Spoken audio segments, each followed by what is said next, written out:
Hi, ഫോണുകളുടെ വലിപ്പം കൂടുന്നുണ്ടല്ലേ? കുറച്ചൊന്നുമല്ല, നല്ല രീതിക്ക് കൂടുകയാണ്. കയ്യിൽ പിടിക്കാനോ പോക്കറ്റിലിട്ടാലോ ഒതുങ്ങാത്ത തരത്തിലുള്ള വലിപ്പം കൂടിയ ഫോണുകളാണ് ഇപ്പോൾ വന്നുകൊണ്ടിരിക്കുന്നത്. ഇതും പോരാണ്ട് ഇനിയും വലിപ്പം കൂട്ടിയിട്ട് അതിനെ ഫോൾഡിംഗ് ഫോണുകളാക്കി മാറ്റിക്കൊണ്ടിരിക്കുകയാണ്.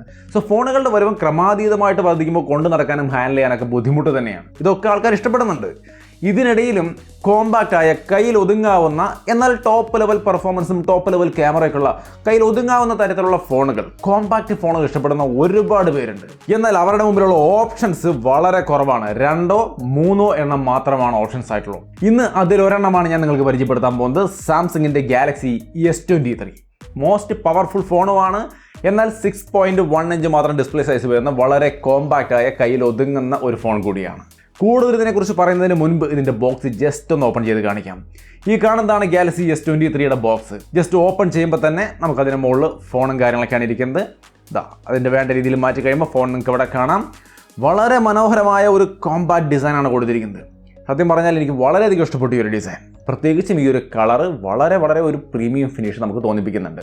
ആദ്യം തന്നെ ഈ ഒരു ഡിവൈസ് എന്ന് പറയുന്നത് സസ്റ്റൈനബിൾ ആണ്. അതായത് പ്രകൃതിയുമായിട്ട് ചേർന്ന് നിൽക്കുന്ന തരത്തിലുള്ള ഒരു ഡിസൈനാണ്. ഇതിൻ്റെ ബിൽറ്റ് ക്വാളിറ്റിയിൽ കൊടുത്തിരിക്കുന്ന ഓരോ പോർഷനിലും റീസൈക്കിൾഡ് ആയ മെറ്റീരിയലുകൾ ധാരാളമായിട്ട് ഉപയോഗിച്ചിട്ടുണ്ട്. ഇതിൽ മാത്രമല്ല, ഇതിൻ്റെ കേസിലോ അതിൻ്റെ കവറിങ്ങിലോ പാക്കേജിങ്ങിലോ എല്ലായിടത്തും സസ്റ്റൈനബിൾ ആയ മെറ്റീരിയലുകളാണ് ഉപയോഗിച്ചിരിക്കുന്നത്. പ്രകൃതിയെ മനസ്സിൽ കണ്ടുകൊണ്ടാണ് ഈ ഒരു ഡിവൈസിനെ അവർ മാനുഫാക്ചർ ചെയ്തിരിക്കുന്നത്. അത് വളരെ നല്ല സ്വാഗതാർഹമായ ഒരു തീരുമാനം തന്നെയാണ്. എല്ലാ ബ്രാൻഡുകളും അങ്ങനെ തന്നെ ചെയ്യട്ടെ. ഇതിന് തിക്നെസ് 7.6 mm ആണ്. വളരെ സ്ലിമ്മായ ഒരു ഫോണാണ്. 168 ഗ്രാം മാത്രമാണ് ഇതിൻ്റെ വെയിറ്റ് എന്ന് കരുതി ഇത് സ്ട്രോങ് അല്ല എന്ന് വിചാരിക്കേണ്ട. ആർമർ അലുമിനിയം ഫ്രെയിം തന്നെയാണ് കൊടുത്തിരിക്കുന്നത്. നമ്മുടെ അൾട്രാ മോഡലിൽ കൊടുത്തിരിക്കുന്ന പോലെ തന്നെയാണ് ഇതിലും ഇതിൻ്റെ പ്ലസ് വേരിയന്റിലും ഒക്കെ കൊടുത്തിരിക്കുന്നത്. Gorilla glass Victus 2 the latest and greatest protection എന്ന് ആൻഡ്രോയിഡ് ഫോണുകളിൽ കിട്ടാവുന്ന ഏറ്റവും സ്ട്രോങ്ങസ്റ്റ് പ്രൊട്ടക്ഷൻ ആണ് കൊടുത്തിരിക്കുന്നത്. IP68 വാട്ടർ റേറ്റിംഗും കാര്യങ്ങളൊക്കെ വരുന്നുണ്ട്. സോ ഒരു ഇഷ്യൂ ഇല്ല. പക്ക സെറ്റ് ബിൽറ്റ് ക്വാളിറ്റി, എന്നാൽ ലൈറ്റ് വെയിറ്റ്, കംഫർട്ടബിൾ, കോമ്പാക്റ്റ് ആ രീതിയിലാണ് കൊടുത്തിരിക്കുന്നത്. S22 നിന്നും ഇതിലേക്ക് വരുമ്പോഴുള്ള മാറ്റം എന്ന് പറയുന്നത് ഇതിൻ്റെ ക്യാമറ മോഡ്യൂളൊക്കെയാണ്. കണ്ടോ, ആ ഒരു കോണ്ടോർ ഡിസൈൻ, അതായത് ഇതിൻ്റെ സൈഡിലേക്ക് വളഞ്ഞു പോകുന്ന തരത്തിലുള്ള ഒരു ക്യാമറ മോഡ്യൂളിൻ്റെ ആ ഒരു സെറ്റപ്പ് നിർത്തിയിട്ട് അൾട്രാ വേരിയന്റുകളിൽ നമ്മൾ കാണുന്നത് പോലെയുള്ള ആ ഒരു ക്യാമറ മോഡ്യൂളാണ് കൊടുത്തിരിക്കുന്നത്. കണ്ടോ, നിങ്ങൾക്ക് ഇവിടെ കാണാം. സോ ഈ ഒരു ചേഞ്ചാണ് ക്യാമറയുടെ ഡിസൈൻ ഭാഗത്ത് വരുത്തിയിരിക്കുന്ന ഒരു ചേഞ്ച്. ബാക്കി എല്ലാം കൊണ്ടും S22 പോലെ തന്നെയാണ് ഉണ്ടാവുക. വേറെ കാര്യമായ ചേഞ്ച് ഒന്നും നമുക്ക് കാണാൻ സാധിക്കില്ല. ക്യാമറയുടെ കാര്യത്തിൽ പക്ഷേ ഒരുപാട് അപ്ഗ്രേഡ്, ഒരു ഗംഭീര അപ്ഗ്രേഡ് തന്നെയാണ് കൊണ്ടുവന്നിരിക്കുന്നത്. ക്വാളിറ്റി വൈസ് ആണ് ഞാൻ പറയുന്നത്, ജസ്റ്റ് മെഗാ പിക്സലുകളുടെ കാര്യമല്ല. 50 മെഗാ പിക്സലിന്റെ മെയിൻ ക്യാമറ, 12 മെഗാ പിക്സലിന്റെ വൈഡ് ആംഗിൾ ക്യാമറ, 10 മെഗാ പിക്സലിന്റെ ടെലിഫോട്ടോ ലെൻസ്. ഈ telephoto lens 3x optical zoom, 30xന്റെ ഡിജിറ്റൽ സൂമും സപ്പോർട്ട് ചെയ്യും. ഒപ്റ്റിക്കൽ ഇമേജ് സ്റ്റെബിലൈസേഷൻ സപ്പോർട്ട് ചെയ്യുന്നതിന്റെ മെയിൻ ക്യാമറയൊക്കെ. ഫ്രണ്ട് ക്യാമറ 12 മെഗാ പിക്സൽ ഒന്ന് കൂട്ടിയിട്ടുണ്ട്. S22 10 ആയിരുന്നു, ഇവിടെ 12 കൊടുത്തിട്ടുണ്ട്. സോ മൊത്തത്തിൽ ഇങ്ങനെയാണ് മെഗാ പിക്സലിന്റെ കാര്യം നിൽക്കുന്നത്. ക്വാളിറ്റി, നൈറ്റ് ഫോട്ടോഗ്രാഫിയൊക്കെ നല്ല രീതിക്ക് ഇമ്പ്രൂവ് ആയിട്ടുണ്ട്. നിങ്ങൾക്ക് ഇവിടെ കാണാം. ആർട്ടിഫിഷ്യൽ ലൈറ്റിലൊക്കെ നല്ല രീതിയിലുള്ള ഇമേജുകൾ എടുക്കാൻ വേണ്ടിയിട്ട് നമുക്ക് ഈ ഒരു ക്യാമറ കൊണ്ട് സാധിക്കുന്നുണ്ട്.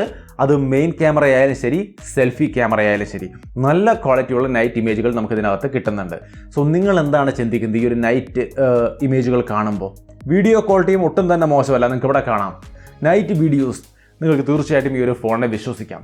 കോമ്പാക്റ്റ് ആയ ഒരു ഫോൺ വേണം, എന്നാൽ നല്ല ക്വാളിറ്റി ക്യാമറയും വേണമെന്നുള്ളവർക്ക് തീർച്ചയായിട്ടും നോക്കാമെന്നാണ് തോന്നുന്നത്. കാരണം ഈവൻ ആർട്ടിഫിഷ്യൽ ലൈറ്റിംഗ് കണ്ടീഷനിലും ഈ ഒരു ക്വാളിറ്റി തരുന്നുണ്ട്. ഡേ ലൈറ്റിലെ കാര്യം പിന്നെ പറയണ്ടല്ലോ. നല്ല ക്വാളിറ്റിയുള്ള ഇമേജുകൾ നിങ്ങൾക്ക് ഇവിടെ കാണാം. നല്ല ഡീസൻ്റ് ആയ രീതിയിലുള്ള പോർട്രേറ്റ് ഇമേജുകളും കാര്യങ്ങളും ഒക്കെ നിങ്ങൾക്ക് ഈ ഒരു ക്യാമറ കൊണ്ട് ഈസി ആയിട്ട് എടുക്കാൻ സാധിക്കും. വൈഡ് ആംഗിൾ ക്യാമറയാണെങ്കിലും നല്ല ക്വാളിറ്റിയിൽ തന്നെ റിസൾട്ടുകൾ തരുന്നുണ്ട്. സെൽഫി ക്യാമറയും ഒട്ടും തന്നെ മോശമല്ലാത്ത രീതിയിലുള്ള മികച്ച പെർഫോമൻസ് ആണ് തരുന്നത്. സോ ടോട്ടലി ഇതിൻ്റെ ക്യാമറ സെറ്റപ്പ്, നിങ്ങളൊരു ഹൈ എൻഡ് ലെവലിലുള്ളൊരു ക്യാമറ സെറ്റപ്പ് പ്രതീക്ഷിക്കുന്നു, എന്നാൽ കോമ്പാക്റ്റായി ഡിസൈനുള്ളൊരു ഫോൺ വേണമെന്ന് ആഗ്രഹിക്കുന്നുവെങ്കിൽ ഈ കാണുന്ന തരത്തിലാണ് ഇതിൻ്റെ റിസൾട്ട്. എന്നെ സംബന്ധിച്ച് തീർച്ചയായിട്ടും ആക്സെപ്റ്റബിൾ ആണെന്നാണ് ഞാൻ വിചാരിക്കുന്നത്. നിങ്ങൾ എന്താണ് വിചാരിക്കുന്നത്? തീർച്ചയായിട്ടും കമൻറ്റായിട്ട് ഷെയർ ചെയ്യാം. പെർഫോമൻസിലും യാതൊരു കോംപ്രമൈസും ഇല്ല. നമ്മൾ അൾട്രാ വേരിയന്റിൽ കണ്ടിട്ടുള്ള അതേ processor Snapdragon 8 Gen 2 for Galaxy ഇതിനു വേണ്ടി കസ്റ്റമൈസ് ചെയ്തിരിക്കുന്ന സ്പെഷ്യൽ പ്രൊസസ്സറാണ്. ടോപ്പ് ലെവൽ പെർഫോമൻസ് ആണ് നമുക്ക് ഇതിൽ കിട്ടുന്നത്. ആൻഡ്രോയിഡ് 13 One UI 5.1 വരുന്നത്. ഇംപ്രൂവ്ഡ് ഗെയിമിംഗ് പെർഫോമൻസും കാര്യങ്ങളൊക്കെ ഉണ്ട്. 4 വർഷത്തെ ആൻഡ്രോയിഡ് അപ്ഡേറ്റും 5 വർഷത്തെ സെക്യൂരിറ്റി അപ്ഡേറ്റും തരുന്നുണ്ട്. അതിൻ്റെ ഒപ്പം തന്നെ നോക്ക് സെക്യൂരിറ്റി പോലുള്ള സംവിധാനങ്ങളും ഈ ഫോണിൽ വരുന്നുണ്ട്. സേഫായി, സെക്യൂർഡായി 4-5 കൊല്ലം നിങ്ങൾക്ക് ഈ ഒരു ഫോൺ തുടർച്ചയായിട്ട് ഉപയോഗിക്കാം ധൈര്യമായി. വെറുതെ അപ്ഡേറ്റ് ഓഫർ ചെയ്യുക മാത്രമല്ല, ഫാസ്റ്റായിട്ട് റോൾ ഔട്ട് ചെയ്യുന്ന കാര്യത്തിലും സാംസങ് മുമ്പിലാണ്. വേഗം അപ്ഡേറ്റുകൾ നിങ്ങൾക്ക് കൃത്യസമയത്ത് തന്നെ കിട്ടും. ഗെയിമിംഗ് പെർഫോമൻസിലേക്ക് വന്നു കഴിഞ്ഞാൽ ഒരു മാറ്റവുമില്ല. ഇംപ്രൂവ്ഡ് ആയ ബെസ്റ്റ് ഗെയിമിംഗ് പെർഫോമൻസ് ആണ്. Vapour chamber liquid cooling system, അതായത് നമ്മുടെ ഹീറ്റ് വരാതിരിക്കാനുള്ള സെറ്റപ്പ് ഒക്കെ S23 23 പ്ലസിലുണ്ട്, 23 അൾട്രയിലുണ്ട്. എല്ലാത്തിലും ഒരുപോലെ സ്റ്റാൻഡേർഡ് ആയിട്ട് കൊടുത്തിട്ടുണ്ട്. ഒരു കോംപ്രമൈസും ഇല്ല. ഗെയിമിംഗ് പെർഫോമൻസ് ഒക്കെ നിങ്ങൾക്ക് ഇവിടെ കാണാം. നൈസായിട്ട് നിങ്ങൾക്ക് ഗെയിം കളിക്കാം, ഒരു ഇഷ്യൂ ഇല്ല. 6.1 ഇഞ്ചാണ് ഇതിന്റെ ഡിസ്പ്ലേ സൈസ്. ഞാൻ പറഞ്ഞല്ലോ കോമ്പാക്ട് സൈസ് ആണ്. ഡിസ്പ്ലേ ക്വാളിറ്റിയിൽ ഒരു കോംപ്രമൈസും ഇല്ല.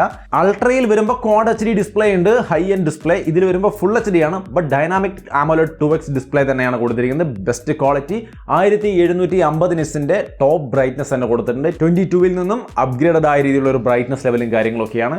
വിസിബിലിറ്റിക്കൊന്നും ഒരു ഇഷ്യൂ ഇല്ല. ടോപ്പ് ലെവൽ ക്വാളിറ്റി നമുക്ക് ഇതിനകത്ത് കിട്ടുന്നുണ്ട്. HDR10+ കാര്യങ്ങളൊക്കെ സപ്പോർട്ട് ചെയ്യുന്നുണ്ട്. 120 Hz റീഫ്രഷ് റേറ്റ് ഉണ്ട്. വിഷ്വൽ ക്വാളിറ്റി ഒക്കെ നിങ്ങൾക്ക് ഇവിടെ കാണാം, ഒരു ഇഷ്യൂ ഇല്ല. ബാറ്ററിയിലേക്ക് വരുമ്പോൾ 3900 mAh ആണ്. 3700 mAh ആയിരുന്നു മുൻപത്തെ S22-ൽ വരുമ്പോൾ. ഇതിൽ 3900 mAh, ഒരു 200 mAhന്റെ ബാറ്ററി ലൈഫ് കൂടുതൽ കൊടുത്തിട്ടുണ്ട്. അതേപോലെ തന്നെ നമ്മുടെ S23+ലാണെങ്കിലും ഒരു 200 mAhന്റെ ബാറ്ററി കൂടുതലുണ്ട്. മുമ്പ് അത് 4500 mAh ആയിരുന്നു, ഇവിടെ 4700 mAh. സോ ബാറ്ററി ലൈഫ് കുറേശ്ശെ ഇമ്പ്രൂവ് ചെയ്ത് കൊടുത്തിട്ടുണ്ട്. ചാർജിങ് സ്പീഡിലൊന്നും വ്യത്യാസമില്ല. 25 വാട്ടിന്റെ fast charging, wireless charging 15 watt, reverse wireless charging 4.5.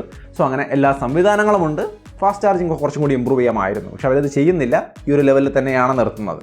Battery ഹെൽത്തിന് വേണ്ടിയിട്ടാണ് എന്നുള്ളതാണ് അവരുടെ വാദം. സോ അത് നല്ല കാര്യം തന്നെ. പിന്നെ One UI 5-ൻ്റെതായ ഒരുപാട് ഫീച്ചറുകൾ, അതിനെക്കുറിച്ച് ഡെഡിക്കേറ്റഡ് വീഡിയോ നമ്മൾ ചെയ്യേണ്ടി വരും. കാരണം ഒരുപാട് നല്ല ഫീച്ചറുകൾ അതിനകത്തുണ്ട്. സാംസങ് പേയൊക്കെ ഇപ്പോൾ സാംസങ് വാലറ്റിനകത്ത് ഒതുക്കിക്കൊണ്ട് വളരെ സെറ്റപ്പായിട്ട് കൊണ്ടുവന്നുണ്ട്. അതിനെക്കുറിച്ച് ഡീറ്റെയിൽഡ് ആയിട്ട് ഒരു വീഡിയോ നമ്മൾ ചെയ്യാം. അപ്പോൾ നിങ്ങൾക്ക് ക്ലിയർ ആയിട്ട് കാര്യങ്ങൾ മനസ്സിലാവും. ഇതിൻ്റെ കളറുകൾ വരുന്നത് ലാവൻഡർ, ഒരു കളർ ലാവൻഡർ ആണ്. അതേപോലെ ക്രീം ഉണ്ട്, ഫാൻറ്റം ബ്ലാക്ക് ഉണ്ട്, ഗ്രീൻ ഉണ്ട്. ഇങ്ങനെ ഒരു 4 കളറിലാണ് ഈ ഫോൺ വരുന്നത്. ഇഷ്ടമുള്ളത് നോക്കി ചൂസ് ചെയ്യാം. പിന്നെ സാംസങ്ങിൻ്റെ ഫോണാണ്, ഇക്കോസിസ്റ്റത്തിൻ്റെ കാര്യം പറയാതെ വിട്ടാൽ പറ്റില്ല. കാരണം അടിപൊളിയായിട്ട് നമുക്കതിൻ്റെ വാച്ചോ അല്ലെങ്കിൽ ബഡ്സ് 2 പ്രോയോ എന്തുമായിട്ട് വേണമെങ്കിലും കണക്റ്റ് ആയിട്ട് വർക്ക് ചെയ്യും. സാംസങ് ടിവിയുമായിട്ട് കണക്റ്റ് ആയിട്ട് വർക്ക് ചെയ്യും. വിൻഡോസുമായിട്ടും ഒക്കെ എല്ലായിടത്തും സാംസങ് ഫോണുകൾ വളരെ ഡീസൻ്റ് ആയിട്ട് വർക്ക് ചെയ്യുന്നുള്ള കാര്യത്തിൽ ഒരു തർക്കവുമില്ല. സോ ഒരു ഗ്രേറ്റ് ഇക്കോസിസ്റ്റത്തിൻ്റെ ഭാഗം കൂടിയാണ് S23. സോ അപ്പോൾ ഇത്രയും കാര്യങ്ങൾ ഈ ഫോണിൻ്റെ പ്രധാനപ്പെട്ട കാര്യങ്ങളാണ്. എല്ലാം പറഞ്ഞു കഴിയുമ്പോൾ ഇതിൻ്റെ പ്രൈസ് എത്രയാണ്?